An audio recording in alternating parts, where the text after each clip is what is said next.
ഇരട്ടക്കൊലക്കേസിൽ പ്രതി ചെന്താമര അതിക്രൂരമായി കൊലപ്പെടുത്തിയ സുധാകരന്റെയും അമ്മ ലക്ഷ്മിയുടെയും മൃതദേഹം സംസ്കരിച്ചു. സുധാകരന്റെ മൃതദേഹം എലവഞ്ചേരി പഞ്ചായത്ത് ശ്മശാനത്തിലും ലക്ഷ്മിയുടെ മൃതദേഹം നെന്മാറ പഞ്ചായത്ത് ശ്മശാനത്തിലുമാണ് സംസ്കരിച്ചത്. അതേസമയം കൊലപാതകം നടത്തി മണിക്കൂറുകൾ കഴിഞ്ഞിട്ടും പ്രതി ചെന്താമരയെ പിടികൂടാൻ പോലീസിന് കഴിഞ്ഞില്ല. 125 പോലീസുകാരാണ് പ്രതിക്കായി തിരച്ചിൽ നടത്തുന്നത്. അതിനിടെ പ്രതിയുടെ ഒരു സിം ഓണായതായും റിപ്പോർട്ടുകളിലുണ്ട്. കോഴിക്കോട് തിരുവമ്പാടിയിലാണ് സിം ലൊക്കേഷൻ കാണിക്കുന്നത്.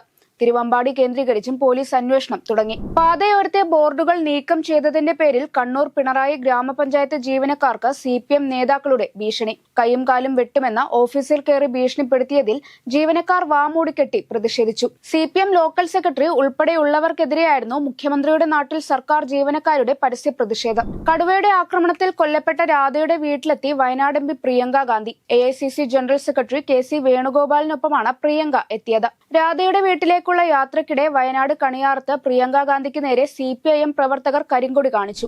ഭാസ്കര കാർന്നവർ വധക്കേസിൽ ജീവപര്യന്തം തടവിന് ശിക്ഷിക്കപ്പെട്ട ഒന്നാം പ്രതി ഷെറിന്റെ ശിക്ഷയിൽ ഇളവ് നൽകാൻ മന്ത്രിസഭാ യോഗം തീരുമാനിച്ചു.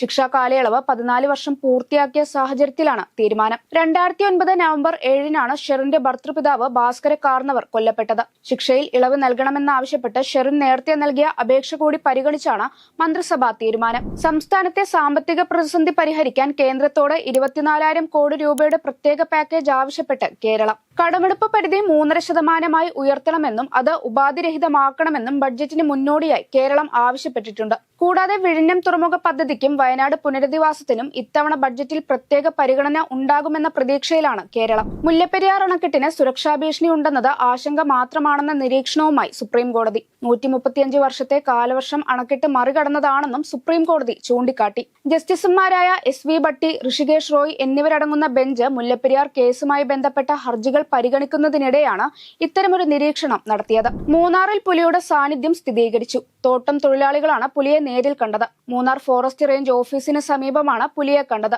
പ്രദേശത്ത് വനം വകുപ്പ് വിശദമായ പരിശോധന നടത്തുകയാണ്. ഇൻഫോസിസ് സ്ഥാപകൻ ക്രിസ് ഗോപാലകൃഷ്ണൻ ഉൾപ്പെടെ 18 പേർക്കെതിരെ കേസെടുത്ത് പോലീസ്.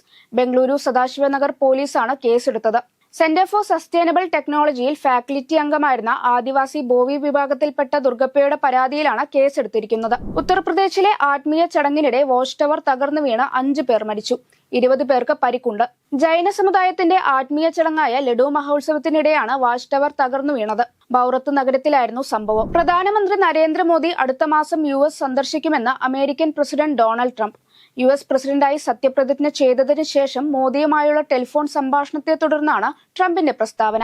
നാളുകൾ നീണ്ടുനിന്ന യുദ്ധത്തിന് ശേഷം പലസ്തീനുകൾ വടക്കൻ ഗാസയിലേക്ക് മടങ്ങി തുടങ്ങി. ഇസ്രായേൽ ഹമാസ് വെടിനിർത്തലിന്റെ ഭാഗമായി ഇസ്രായേൽ ആദ്യമായി വടക്കൻ മേഖല തുറന്നു കൊടുത്തതോടെയാണ് മടക്കം.